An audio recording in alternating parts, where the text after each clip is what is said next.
এবার প্রধান বিচারপতি ওবায়দুল হাসানের পদত্যাগের দাবিতে আলটিমেটাম দিয়েছে বৈষম্য বিরোধী ছাত্র আন্দোলন।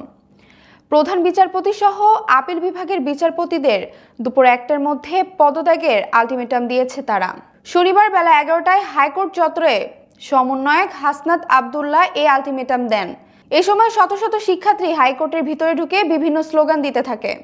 এর আগে সুপ্রিম কোর্টের বিচারপতি সরকারের সঙ্গে কোনো আলোচনা না করে ফুল কোর্ট মিটিং ডাকায় হাইকোর্ট ঘেরাও কর্মসূচি দেয় বৈষম্য বিরোধী ছাত্র আন্দোলন। বৈষম্য বিরোধী ছাত্র আন্দোলনের অন্যতম সমন্বয়ক হাসনাত আবদুল্লাহ ফেসবুকের এক স্ট্যাটাসের মাধ্যমে কর্মসূচি ঘোষণা করেন।